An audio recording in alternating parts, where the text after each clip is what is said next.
1 Samuel 17, del 1 al 11. Pongámonos de pie para leer la palabra de Dios. Dice la palabra de Dios: los filisteos juntaron sus ejércitos para la guerra y se congregaron en Soco, que es de Judá, y acamparon entre Soco y Azeca, en Efes Damim.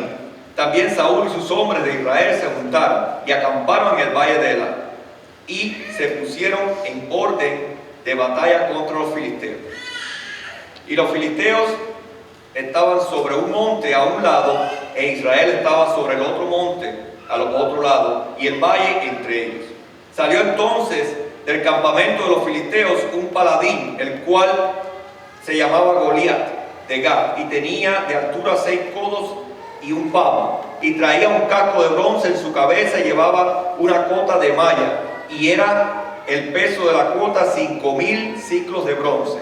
Sobre sus piernas traía grebas y bronce, y jabalina de bronce entre sus hombros, y hasta en su lanza era como un rodillo de telar, y tenía el hierro de su lanza 600 ciclos de hierro, e iba su escudero delante de él.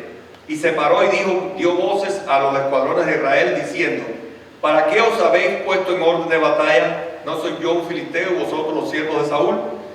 Escoged de entre vosotros un hombre que venga contra mí, y si pudiere pelear conmigo y me venciere, nosotros seremos vuestros siervos.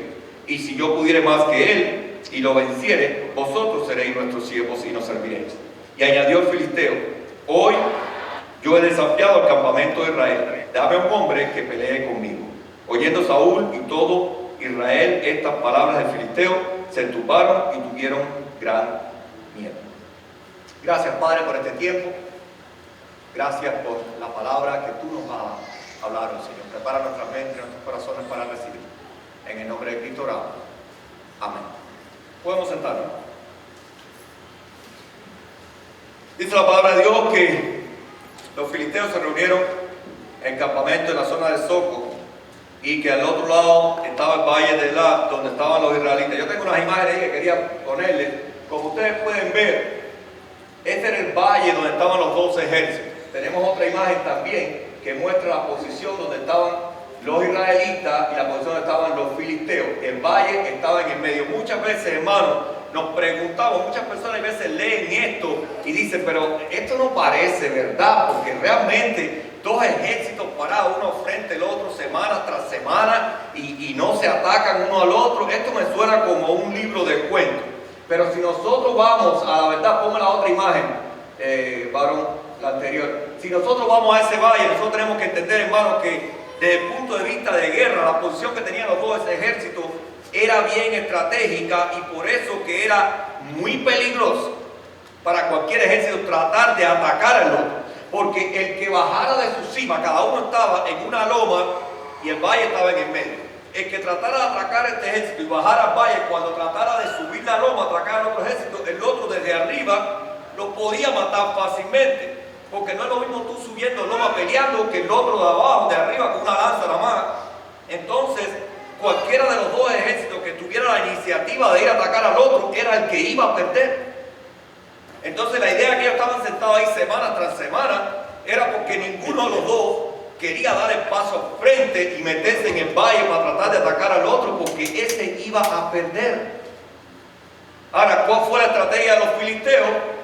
Ellos tenían un gigante de 9 pies y medio, que la punta de su lanza nada más pesaba como 15 libras, y ese filisteo bajó y retó al ejército de Israel. Era normal muchas veces en aquel tiempo, hermano, que las peleas se resolvieran en duelo entre los dos reyes, o muchas veces entre los dos guerreros de más renombre de esos ejércitos. ¿Y qué es lo que evitaban con eso? Que tuvieran tantos muertos, porque al final nadie quería que se mataran tanto a sus hombres. Pero ¿qué es lo que querían los dos ejércitos? Dominar al otro. Porque en este caso los filisteos querían tomar el territorio de los israelitas, porque querían los bienes de esa tierra. Si el ejército israelita perdía, tenía que pagarle impuestos por el resto de la vida a esa tierra. Los filisteos tenían que mandarle una porción de todo su fruto, de todo su oro, tenían que mandarle hombres para que sirvieran en la guerra para ellos, mujeres para servidumbre. En otras palabras, el propósito de la guerra era financiero. Ellos querían ocupar los territorios de otras personas para que esas personas le pagaran. Entonces ninguno de los dos realmente quería matarse uno a los otros. Ellos lo que querían era dominarse uno al otro. Entonces la estrategia de los filisteos fue usar a este gigante para que retara al ejército de Israel. Ahora, ¿qué pasó? Que en ese momento, cuando el gigante lo retó, el temor cubrió al pueblo de Israel. ¿Por qué el temor cubrió al pueblo de Israel? Porque el pueblo de Israel se miraron a ellos y miraron al gigante. Su confianza en ese momento estaba en ellos y en su rey, que era el gigante de ellos, porque dice la Biblia que Saúl medía 7 pies de alto, comparado con 5 que era la veraje del pueblo de Israel. Era un gigante para ellos, pero el gigante tenía 9 y medio, era todavía 2 pies y medio por encima de Saúl, y era un hombre de guerra. Ahora, ¿qué pasó en ese momento? La confianza del pueblo de Israel estaba en ellos. Cuando llegó el peligro a ellos, ellos se asustaron porque su confianza estaba en ellos. No nos pasa muchas veces cuando llegan problemas a nuestra vida, nosotros nos asustamos porque estamos viendo el problema y nos estamos viendo a nosotros y sacamos a Dios de la ecuación. Eso es lo que pasó en ese momento. Dice la Biblia que Goliat salía día tras día, 2 veces al día, y hacía el mismo reto al pueblo de Israel semanas tras semanas. Y nadie se atrevía a confrontarlo. Dice la Biblia que Saúl no se aparecía, no salía de su tienda, y el pueblo buscando a su rey, y el rey no quería salir de su tienda porque el rey tenía miedo. Pero bueno, esta es la parte de la historia, hermano, que se conecta con nuestra vida. Esta es la parte de la historia del Viejo Testamento que nos aplica a cada uno de nosotros en nuestra vida.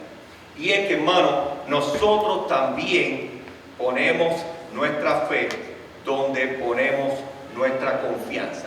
En quién dependemos es en quién ponemos nuestra fe. ¿De qué dependemos? Es en quién ponemos nuestra fe. Es ahí donde nuestra vida y esta historia bíblica colapsan o se ponen al mismo nivel. Y es que nosotros también ponemos nuestra fe y nuestra confianza en quien dependemos. De la persona que nosotros dependamos es de la persona que nosotros, por quien vamos a poner nuestra confianza y nuestra fe. ¿Qué pasa? Que cuando esa persona donde nosotros ponemos nuestra confianza y nuestra fe nos falla, del mismo tamaño que era nuestra confianza y nuestra fe en esa persona, se convierte en nuestra decepción, nuestro rechazo y nuestro odio, porque nuestra confianza estaba en esa persona. Hermano, por eso que muchas veces, y lo estábamos hablando en la casa de estudio de Marte, es que es muy común que muchas veces nosotros rechacemos a nuestros padres en algún tiempo de nuestra vida. ¿Tú sabes por qué? Porque nosotros tendemos a poner toda nuestra confianza en nuestros padres. Y todavía muchas veces aún la tenemos. Y pensamos que son personas perfectas, pensamos que son personas que no se pueden equivocar. Y cuando eso pasa, nos decepcionamos. Por eso que muchas veces hay problemas con los matrimonios, porque ponemos toda nuestra fe y nuestra confianza en que mi mujer es una santa, en que mi esposa es un santo. Y por supuesto que como ninguno de los dos lo son, el día que caigan, porque no es si caen, es cuando caen, nos sentimos decepcionados completamente porque los teníamos en un pedestal. Nuestra fe estaba en ellos, no en Dios. Eso pasa muchas veces con nosotros los pastores, con los líderes de su iglesia, que muchas veces la iglesia pone toda su fe y toda su confianza en un ser humano, que somos pecadores como ustedes, que caemos igual que ustedes. Y repito, no si caemos, es cuando caemos, porque todos caemos. Y de eso estamos hablando. Nosotros podemos caer con una palabra, con un pensamiento, con una acción, cualquier cosa. Nosotros los pastores, nosotros los líderes también pecamos. Nosotros no somos Cristo. ¿Y qué pasa? Que si toda tu fe y toda tu confianza está en nosotros y no en Cristo, el día que nosotros fallemos, tú te alejas de la iglesia, tú te alejas de Dios, porque ahora tú dices, ese no es el Dios que yo quiero. Pero no, ese no es Dios. Ese es un pecador igual que tú, que está cumpliendo con una función que Dios le dio, pero de quien Él te está hablando, ese sí nunca nunca te va a fallar. Y a quien tú le estás dando la espalda no es a tu pastor, no es a tu iglesia, es a Cristo. Porque tú no vienes aquí a la iglesia por Dios, tú no vienes aquí a la iglesia por tu hermano, tú vienes aquí a la iglesia por Cristo. Entonces, ¿qué pasa, hermano, cuando nosotros ponemos nuestra confianza en las personas? Nosotros vamos a terminar decepcionados. Eso fue lo que le pasó en ese momento. En este momento, Saúl había perdido toda credibilidad delante de su ejército, porque él era su gigante. Los filisteos trajeron su gigante, pero Saúl era el gigante del ejército de Israel. Y cada día que ese filisteo salía y gritaba y retaba al ejército de Israel, y Saúl no lo enfrentaba, la moral de Saúl iba cayendo, la credibilidad de Saúl iba cayendo, y con él también iba bajando y disminuyendo la de su ejército. Ahora, Dios aprovechó esa oportunidad de cierta manera, yo creo, para decirle a los israelitas: ustedes no querían rey, yo no quería rey para ustedes, pero ustedes me rechazaron, impusieron un rey, y ahora ese rey les está fallando. Yo nunca les hubiese fallado.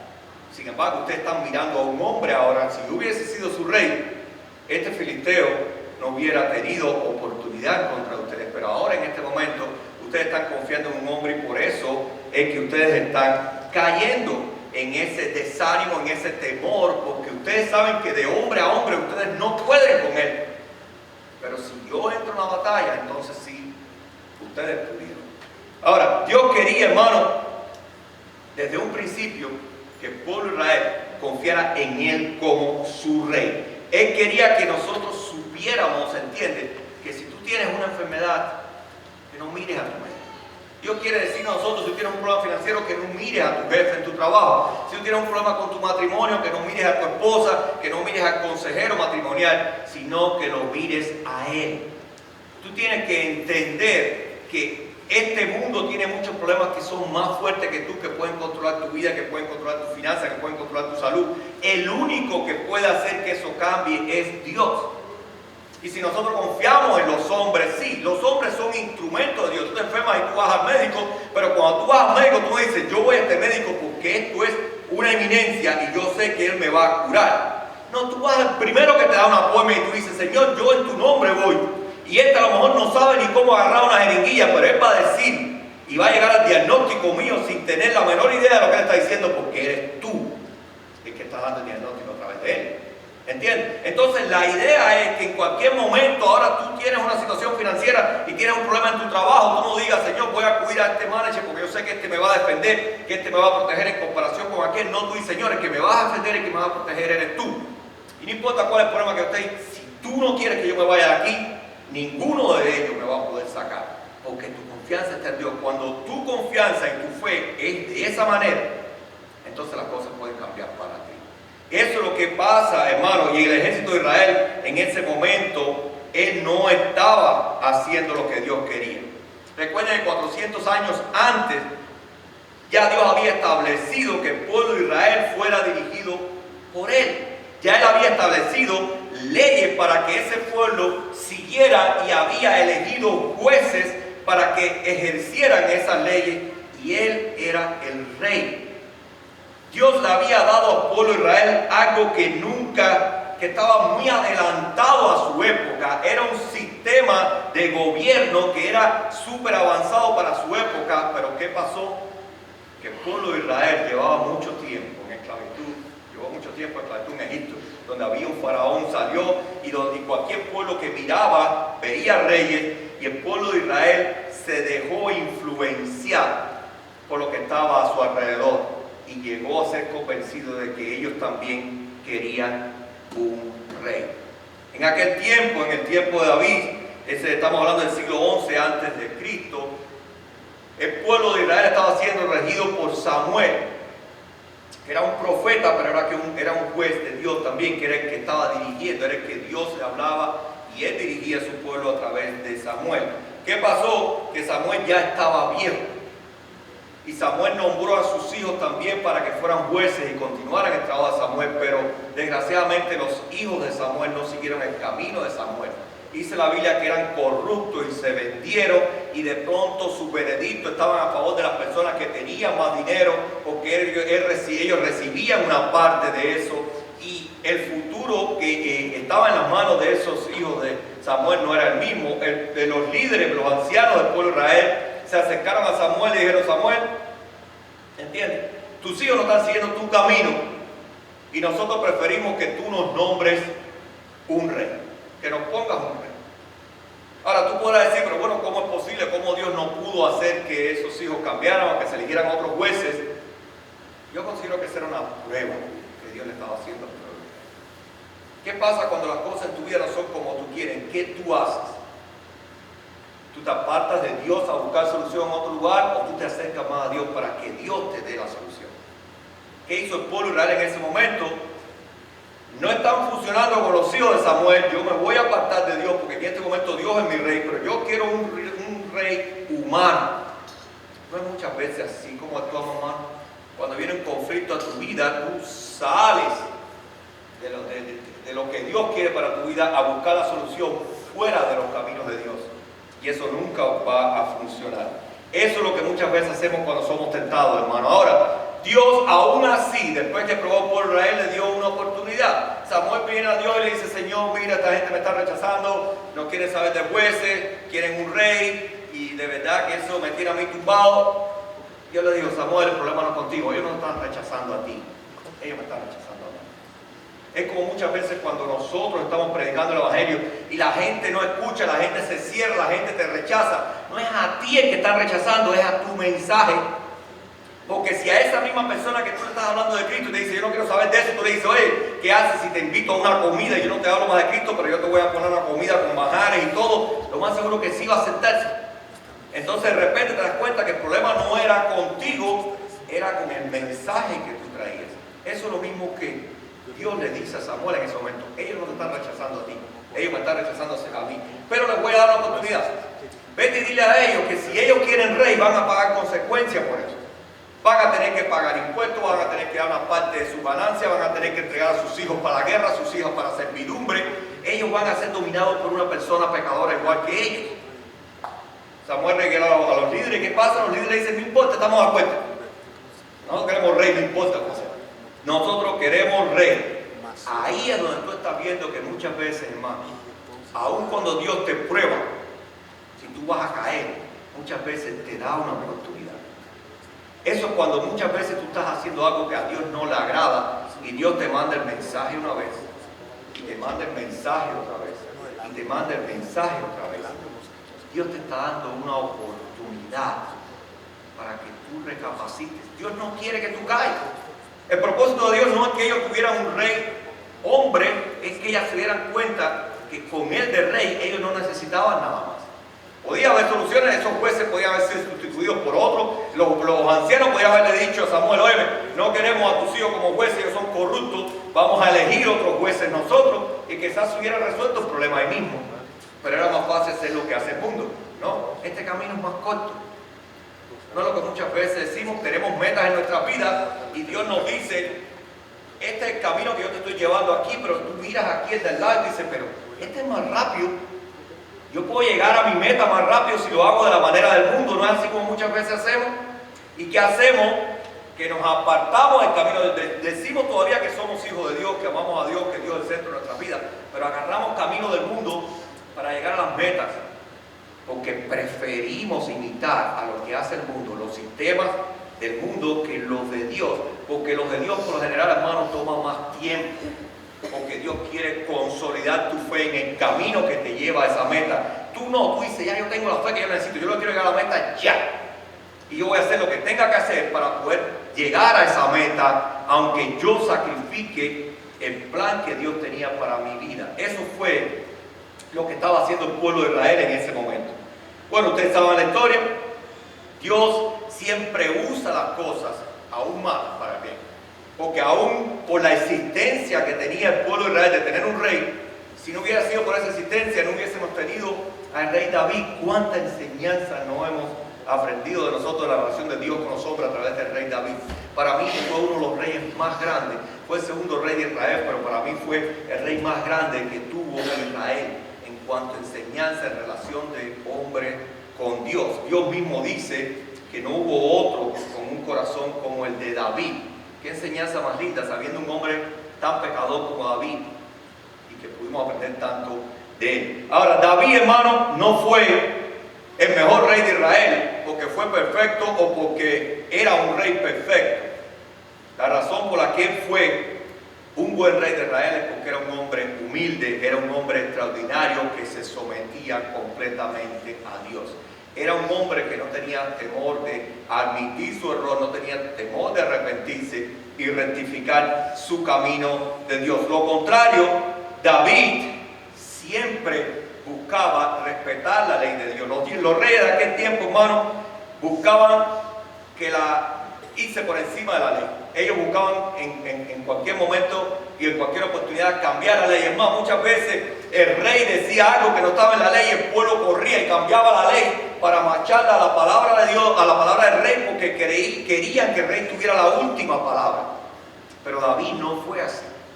David siempre se sometió a la ley de Dios porque sabía que esa ley que tenían ellos era la ley de Dios. Y como era la ley de Dios, él no iba a violarla. O sea, David, hermano, fue un rey que muchas veces la ley de ellos lo condenó, muchas veces le afectó a él, pero él nunca aprovechó la oportunidad de que era rey para cambiar esa ley y ponerla a favor de él. Él siempre buscaba la manera de hacer las cosas acorde a la voluntad de Dios. Siempre amó la ley, siempre respetó la ley, siempre buscó servir a Dios. Es eso lo que muchas veces nosotros hacemos, hermano, cuando vienen los problemas en nuestras vidas. O cuando se presenta un problema, muchas veces buscamos el atajo más corto. Y aunque sepamos que nos estamos desviando del camino del Señor, esto es lo que a mí me conviene hacer en este momento. Y nos apartamos del camino de Dios. Hoy en día, hermano, muchas veces las iglesias cambian las cosas y cambian los sistemas y cambian las enseñanzas para adaptarlo a lo que ellos quieren hacer, porque es más fácil imitar al mundo, ¿entiendes?, que servir a Dios. Pero David fue David porque él nunca lo quiso hacer de esa manera. Para muchos, hermanos, de nosotros en este tiempo nos podemos confundir mucho con el éxito de este mundo. Si algo funciona bien en alguna parte de nuestra vida, algo funciona bien con un poquito de éxito nada más, en cualquier área de nuestra vida, nosotros nos creemos que estamos sentados en el trono de nuestra vida. Nos creemos que tenemos o somos todo lo que tenemos que hacer y nuestra fe se cambia de Dios a lo que tenemos, a lo que logramos, a lo que somos o a quién seguimos.